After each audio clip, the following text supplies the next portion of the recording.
right, we are back from break with the, I guess, commander-in-chief of the Blazers Edge, Mr. Dave Deckard. I appreciate you coming on. This is the first time you've been on the Rip City Roundtable podcast. Are you pumped, Dave?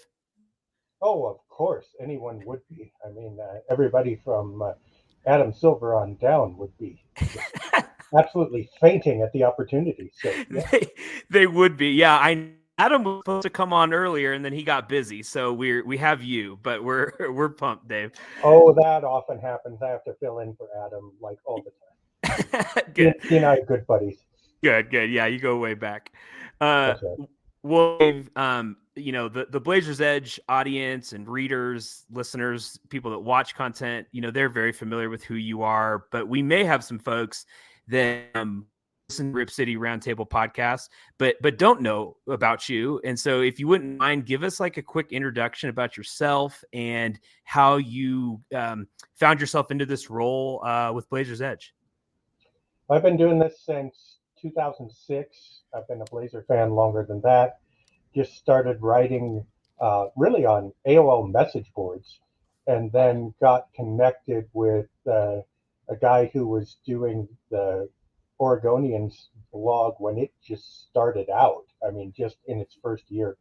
And he went on vacation, had me fill in for a couple weeks, and then I kind of caught the bug and started my own site, and then very soon after got picked up and took over Blazers Edge, and it just exploded from there.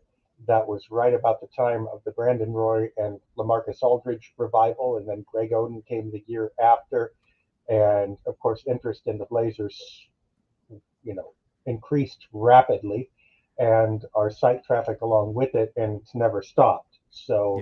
Yeah. 2006 is, oh God, I hate to think, 18 years now. Oh, geez, so long ago. Yeah, it's pretty darn amazing. So, and we have, of course, back then it was just me. Now we have, almost 20 people on staff. So it's a big endeavor, but a lot of fun, especially when things get hopping around drafts or free agency or whatever, to see everybody just scurrying around like ants, getting stories, publishing stories, and finding information. It's really an amazing community.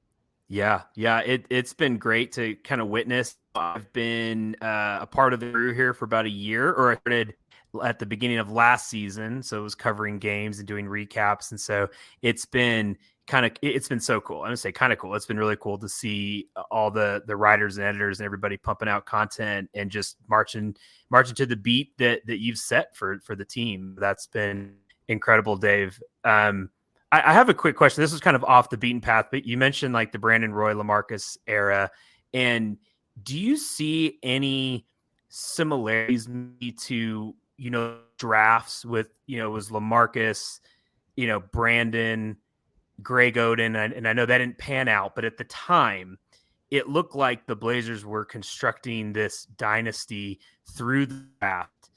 Do you take us back to how you felt about those drafts? Does it have any similarities to this day and age? Well, Roy and Aldridge were a little more speculative at first, but once it became apparent who they were, which it did pretty quickly. I mean, Brandon won Rookie of the Year, and LaMarcus took about a year, but you could see the gifts. It's like, okay.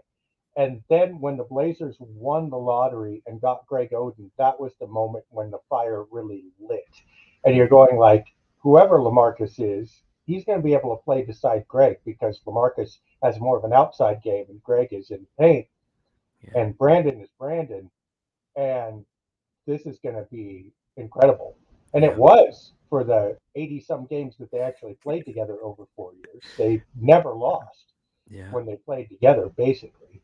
Yeah. So I had a T-shirt made that was like, said something like 2008, what's the trade? 2009, who's the free agent? 2010, what's your ring size? and it's like that was the course that they were on. But then Oden and Brandon's knees went, of course. Yeah. And they couldn't trade famously Rafe LaFrence's expiring contract, which became one of the early Blazers Edge memes, like, a deal that couldn't get done, and then they fired Kevin Pritchard, and then all kinds of stuff, right? Yeah. All that happened all at once, and it fell apart, and there was a big disappointment there. It was really hard to believe. It was like, I don't want to over dramatize, but it was kind of like a death, a sports related death, not Yeah. a real life somebody died, but there was that feeling of, oh my gosh, this was supposed to be something, and now all the air is sucked out of the room and it's falling apart and it's not coming back. And what do you do? And there's nothing you can do but grieve what might have been. Yeah. So that was a significant, watershed moment, both the getting of those players and the losing of those players. There's no parallel yet because the first hasn't happened. There's no getting yet. I mean, Sure. God bless Donovan Clingan, but Yeah. it's not Brandon Roy and LaMarcus Aldridge. No. There's no plan. There's no upward mobility, and there's no Greg Oden. Yeah. So when that happens, I'd say the Blazers are in a similar situation to where they were in 2015 before. I mean, that was the end of the Jailblazers era. The cupboard was empty. You were betting on Sebastian Telfair to save you. So I mean, yes, I can draw parallels to that. Yeah. But there's no parallel at all to 2016 yet. There would have to be an awfully big upswing in talent and hope in order to get even close. Makes sense. No, that's true. That's true. Yeah, I guess the Brandon Roy LaMarcus piece isn't really there, and then haven't really swung on the number one overall pick like we did in 2007 with Odin. But maybe that happens in 2025, and in a draft that is super top heavy, and maybe that does replicate something. To have the talent in the cupboard, like you said. If we're going to replicate, what would have done it is Wembanyama. Had they gotten that number one pick, that would have been all three of that trio wrapped up in one. Okay, yes. Right? So that was the moment that was there. Stupid San Antonio again, as if they haven't already done this. I know. Twice. Oh, wow, you suck. Get a generational center. They're like, Jeff Bezos going to I'm going to send my nanny to get the next big setter. I'm not even going to show up, And it's like, we're sitting there going like, can we have one? Can we have one? I got a coupon. No, you're fine. Yeah, and it's like, wasn't Popovich like a foot and a half out the door, and then they get Wemby, and he's like, "I'll come back and sign an extension." Yeah, he did the Grandpa Simpson going into the brothel thing. There's a U-turn. Yeah, U-turn. I quit. Give me my Hall of Fame retirement style. Wait a minute, I guess I can get a little bit more. Pretty much. Oh, Dave, that's good. I need another 300 wins on the record. Yeah, I'll get that. Yeah, I remember. Last thing I'll touch on with the Greg, Brandon, Marcus era, move on. But I had a professor in college, and I was from Portland. I would usually wear Blazers gear to class or something. And he followed the NBA, and he was like, well, what do you think of Odin? And this was 2010 probably, or 11. I forget that last kind of run we had with Greg. And he said, what do you think? And I was like, oh, he'll come back. He'll be healthy. We'll be fine. And he's like, and he just goes up to the whiteboard and he writes a number, and it was 150. He circled it. And I was like, okay. And he's like, this is how many games he's going to play in the NBA. And I was like, no. I was like, way over that. And he's like, nope, that's how many games he's going to play. And Dave, I don't know how many he played, but it might have been pretty close to 82 in Portland. 82 in Portland. A few in Miami. A few in Miami. Did he even get to 100? I don't know. So I don't think so, but if he did, it was just. It was just. But anyway, so that's I wish he had been wrong, my professor, but sadly he wasn't. All right, Dave. So let's move now to this draft. So you mentioned Clingan already, and we're not saying he's going to be LaMarcus or anything like that. But were you happy with the pick and that he felt, or were you kind of indifferent about it? Give us your thoughts on that. It was, I mean, both. And the way I put it afterwards was, it depends on your grading system. If you grade on a curve, they did great. Yeah. If you grade on a curve, they did everything they could with what they had. They got really one of the three players that people were talking about. I mean, Risa K was the number one pick and the guy who went farthest up. Okay? Yeah. I think Stephon Castle got a few, notices everybody knew the Spurs were going to take him, but he was another one with a lot of, like defensive potential and stuff like that, where you're going, hey, this guy could be something. Yeah. And then Clingan, right? So Yep. The fact that he fell and that they got him, I think, and that they could use another center, all of that's good. So, yeah, I mean, really, that's a B plus A move given the circumstances. Yeah. However, how much impact is it going to make? I mean, he's he's not a restricted area only guy, but here's what I do in my head. I go like, okay, is this guy better right now than Andre Drummond would have been? It's like, I mean, clearly not. I mean, Drummond has more physique, more rebounding history, more knowledge of the game. Yeah. Okay, so he's not going to come in here and make that kind of splash. And Drummond, by the way, can now be gotten on minimum contracts. So Yep. it gives you some perspective. Now, you hope, obviously, Donovan's younger. He might grow into more. All that stuff that applies to first round draft pick is great. But if you look at how much of an impact is this going to make, it's clearly not the same as a normal lottery pick. You're not going to project this guy as an all-star or even a borderline all-star at this point. His game is out of step with what the rest of the league has. I mean, it's not as your concerns aren't as much as Zach Edey, but they're of the same flavor. Yeah. And it's just like, okay, he's got a long way to go. Yeah. And when he gets there, you're going to have to emphasize the game that he has and not expect him to play the kind of game that everybody else needs. So, okay.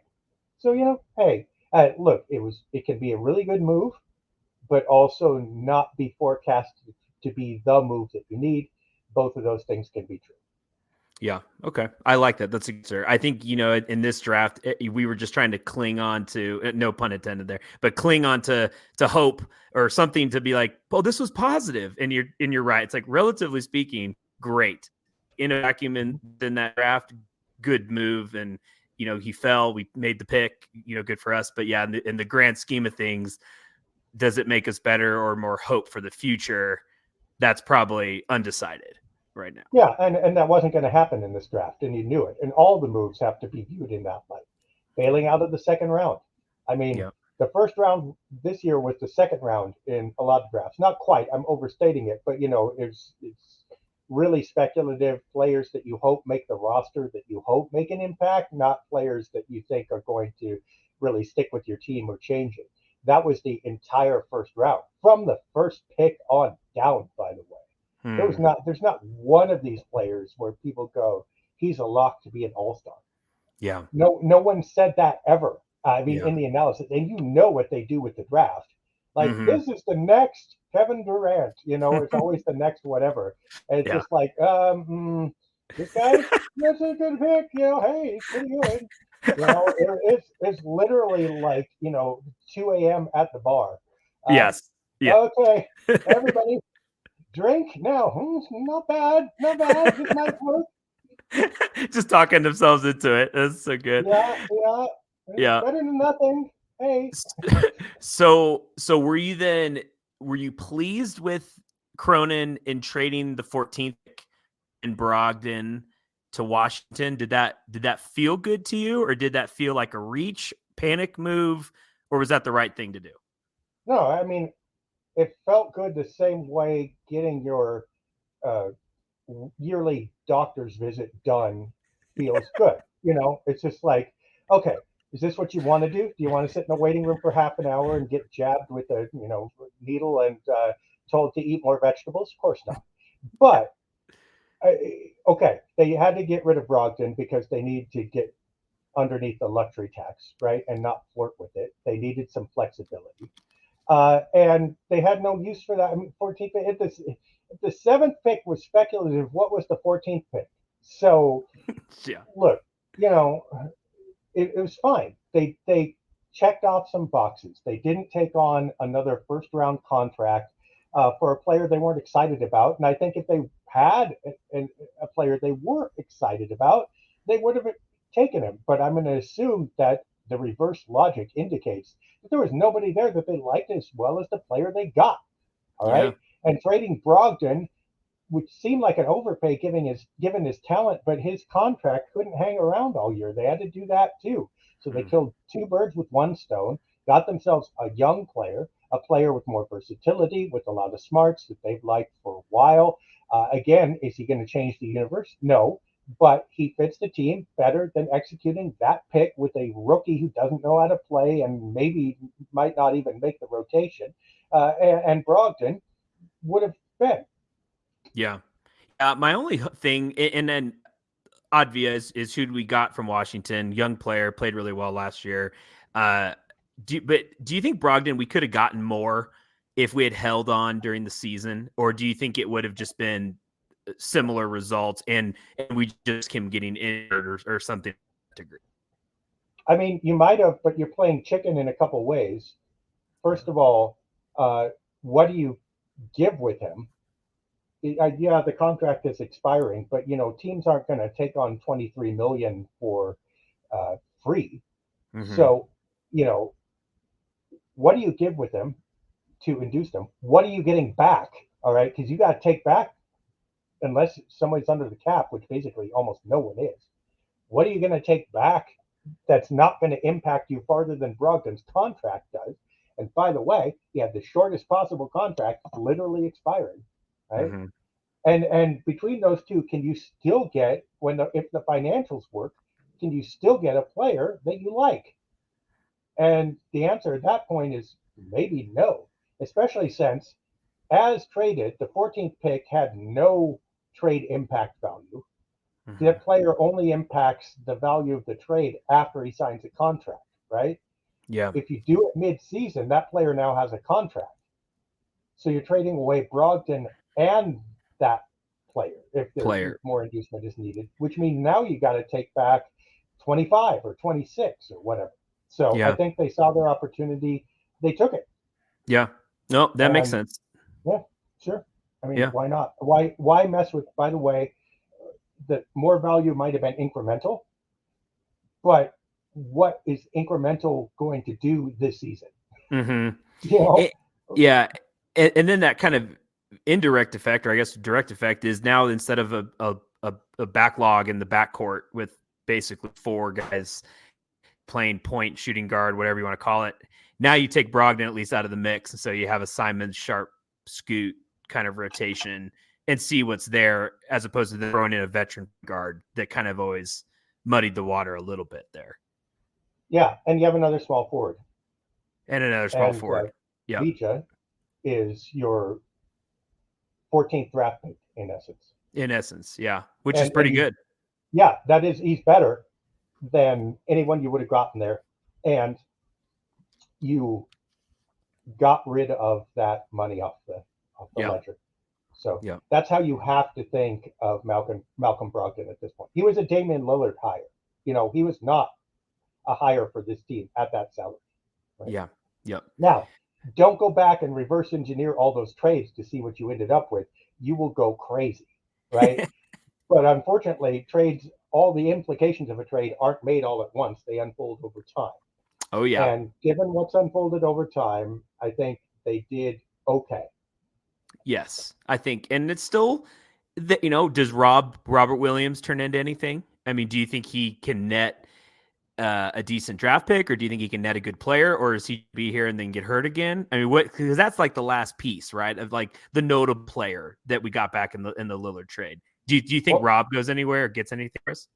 Or do they even trade him? Or do they look at trading Ayton at this point? Yeah. Because Williams is younger. He's 25 still. And his salary is going to be a lot more friendly. The Blazers have to, it's one of the big questions of the year. They have to make a decision on Ayton. They're either going to need to try to extend him or they're going to need to move him. And I'm not saying that has to happen this summer, but I'm saying that you don't have much longer to figure out who he is and what you want out of him and whether he can give it. Sure. So Ayton is the more variable center at this point. Williams is a known quantity. I mean, he's injured, but you know how he plays. You know that he can play. You know that it's not your entire team at stake whether you play him or not. Same is not true of Ayton. I mean, sure. he's going to have a huge impact on that salary ledger if you decide to keep him. And you need to be able to get huge production out of him on the floor.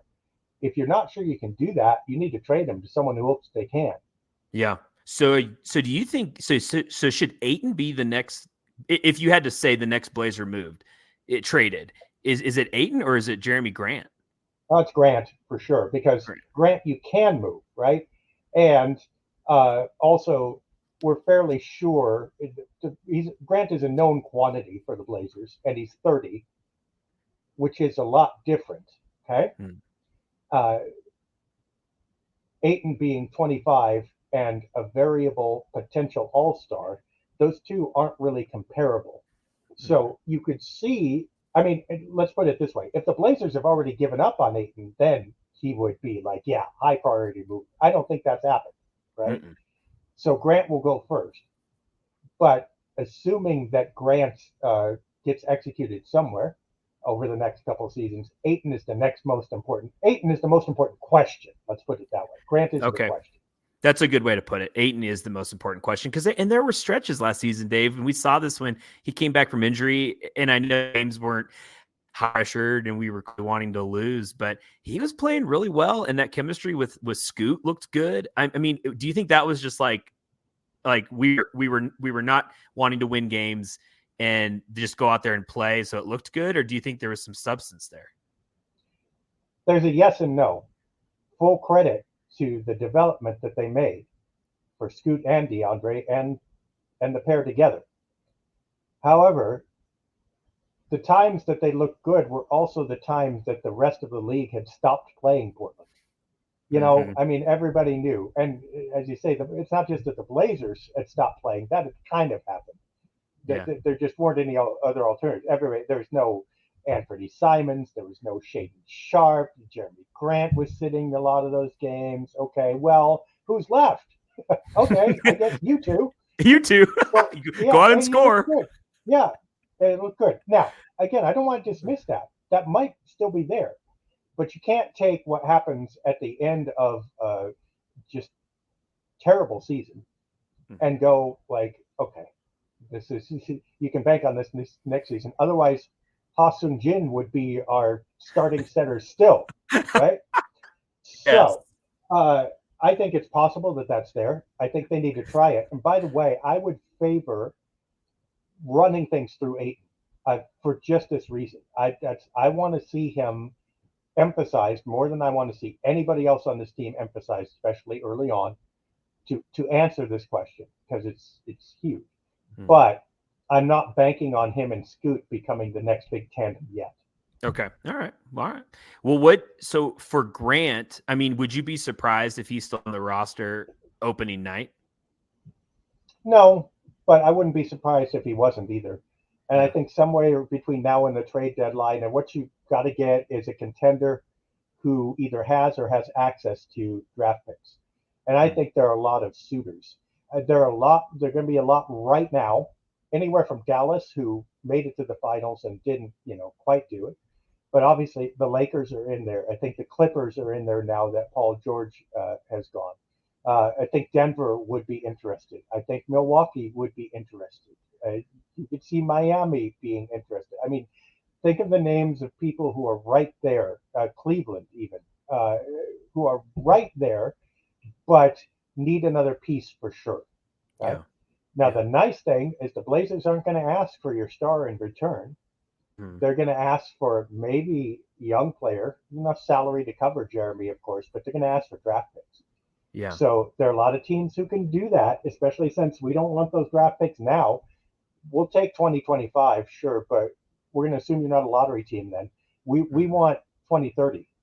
Yeah. And teams are going to go, yeah, okay, I'll do that. So I think the market's hot for him right now. I think the other will be as we get toward the trade deadline, whichever team thought they were going to do it and didn't will be interested as well. Okay, the struggling team. And again, any of the teams that I just named could be in there. Yeah. Yeah, So, and he's a guy. I mean, he can fit like those teams that you mentioned, Dave, are teams that are in contention or want to be in contention. But Jeremy can kind of Swiss Army knife a little bit. I mean, he can fit in on a lot of different teams. Like, there's not a team. Well, we don't need a Jeremy Grant. We have so and so, and it's like I don't know. I mean, he can kind of slide in, which does make him valuable to any team that the Blazers would be talking to. Well, and he has the two that people love, which is he can defend, and he shot 40% from the 3-point arc. Yeah. And by the way, as one of the primary scorers for his team, I mean, who else on the Blazers were you going to pay attention to? Yeah. Okay, so it's not. I'm not saying he's going to do that automatically, nor will NBA GMs think this guy is, the superstar. Mm-hmm. But what skills do you want? And 3-D is still pretty big, right? Yep. In fact, there are teams that are assembling nothing but 3-D players, Mm-hmm. right? Still around a point guard or around a center. Yeah. So, yeah, the market's hot for Jeremy right now. I think they're going to do it at some point. Yeah. I mean, you look at the Boston Celtics, not like every team is the Celtics, but you have every guy on that starting unit can 3-D, and obviously more offense, with Tatum and Brown and them, but pretty much they could switch everything, and those guards could defend, the wings could defend. And so Jeremy, I think, still fits that blueprint on a team that wants to follow in a suit like that. So I just wish we had Jeremy a different time, Dave. I feel like it's just kind of wasted right now. It's a story of the Blazers. Right move, wrong time. They're the guy who thinks of the perfect response 2 hours after the party's over. And that's been their history, really. I mean, back to the era we talked about. Okay, we've got this expiring contract in the exact years that they're no longer valuable. And we've got this draft pick 2 years too early, or we have the cap space to make this move 2 years too late, or 1 year too late, or whatever it is, right? Yeah. And it's like, okay, and you made little moves underneath that to make it worse sometimes. And that odd timing where you're just a step off and then 1 or 2 mistakes has been enough to keep them, I would say, out of contention. Yeah, you're right. I like the leaving the party and then coming up with the response 2 hours later. That's just perfect. If fit on a t-shirt, Dave, we should make this. So there you go. One final player roster question, and then one more about the offseason, then we'll wrap up here. But so Scoot, Sharp, Simons, you have to keep one. Well, I don't know if you have to answer that. How would you want to see this play out? I think is the question. Because clearly there's something there. Obviously with Simons, we've seen him develop, and we saw that he had last year. There's something with Sharp. There's something with Scoot. We want to see more, but how does this play out with the guard trio here? Well, Simons is a known quantity, so there's your first inquiry. Do you need what he brings? It's not going to be a ton of defense, but it will be a ton of scoring, and he can shoot it well, okay? So is he your guy? Now, part of you wants to say yes, because he's clearly the best that the Blazers have in those departments. But then you think, well, he's my guy who does that. But then, Devin Booker is the guy who does that in Phoenix. Okay, is Simons Devin Booker? No. Mm-mm. Luka Doncic does that, and Dallas has too, but you know what I mean? Yeah. But Luka, Luka is the guy. Luka is the guy that you forgive everything for what he brings, and you build around him. Okay? Yeah. Is Simons comparable to Doncic? Not even in the same universe at this point.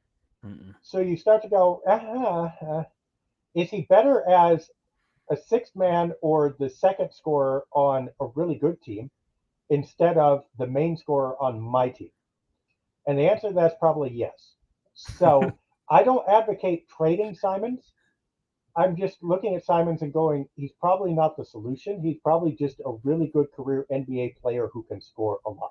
He's closer to CJ McCollum. And he's not even CJ at this point, but he's closer to CJ McCollum than he is to anybody else who's played. To Damian Lillard, let's put it that way. Okay? So your hold on him is there, but it's light. The other two depend on how good they are, and we still don't know. Yeah. Scoot, I think, has the potential to impact the game, but he also has huge bust potential. And Sharp, he has both, but we don't know what his ceiling is. I mean, there's a narrow look. Scoot's avenue is wider to bust or not. He's got a lot of lanes to switch into before we figure out his path forward. Yeah. Sharp is really narrow. He's on a back road. He's your jalopy your hot rod that you built in your garage, Yeah. and it could go real fast, but you're driving it on one lane country road because it's not licensed and street legal yet at this point. Yeah. So like that road is pretty dang narrow, and if you miss a curve, you're in trouble, or if the thing breaks down the way, right? Yeah. Yeah. So I like Sharp's potential. But gosh, okay, am I willing to risk my team or whatever my future on that narrow road? I'm not sure. So I think of the three, I believe that Scoot is probably the one that you still ride on, given the fact that you drafted him, even though that makes me itch. Okay. And that Shaden, there's no real cost to letting that run for now. Look, you're not going to get a whole lot in trade with him right now. If he busts, that you haven't lost a lot of opportunity cost. Yeah. If that car ends up winning the drag race, okay, all right, that's the good job. So low cost, high ceiling. I think you go with that. Okay. Simons contractually has a couple years left. His contract looks really good right now at $25 million. You're almost underpaying him for what he can bring. Yeah. But when he's extended, that's not going to be true. No. When he's extended, that first number is going to go up to 4. Yeah. So if you're not going to pay it, trade him, right? And trade him while he's shining, and feature him and let him go. And so that's my assessment. We've got another 2 years baking on the young ones, and then Simons. If you love him, you're fine. If not, I love it. Time to go. Okay, that's good. Oh, Dave, the metaphors are too good. They're too good. You need to write a book. Okay, final question has to do with our head coach, Chauncey, as he heads into his final season under contract here in a year that, if the Blazers start out 12-0, okay, we're all going to be like, okay, let's win or whatever. But ultimately, we need to, most likely the best path forward is be back one more year, see what we have, get into the 25 draft, and then go from there.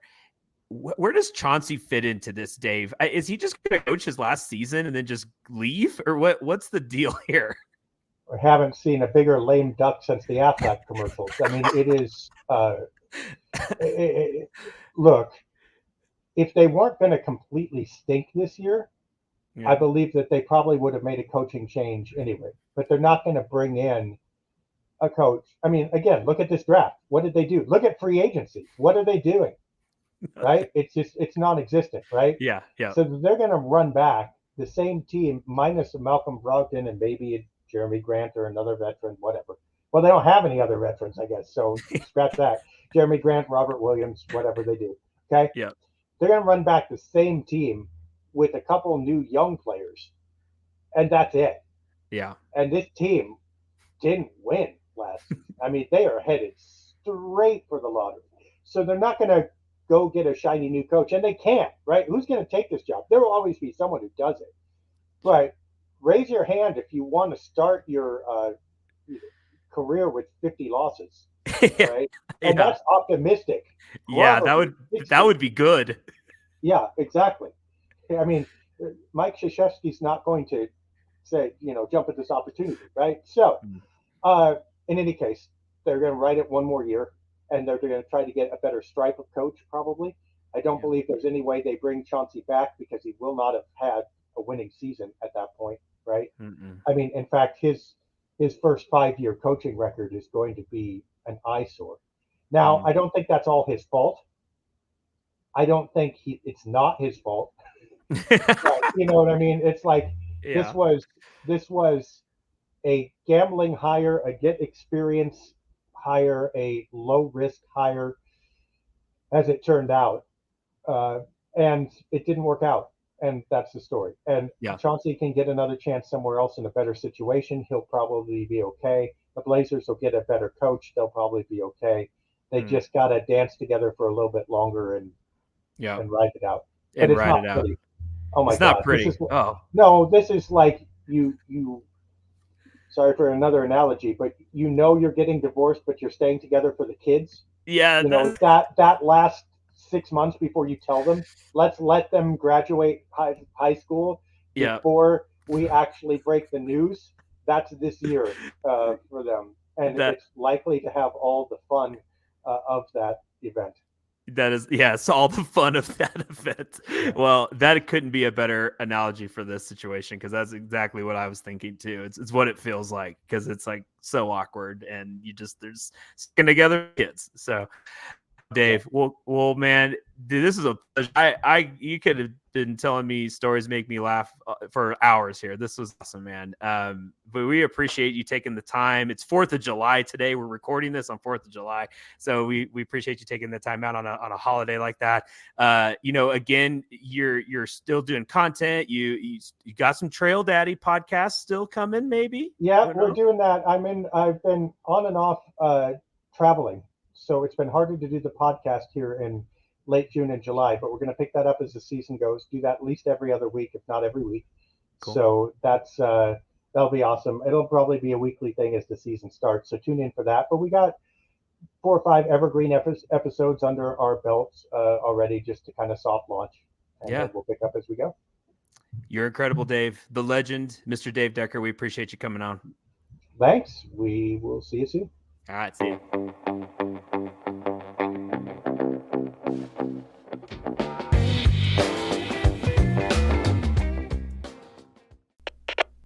We are Rogue Media Sports.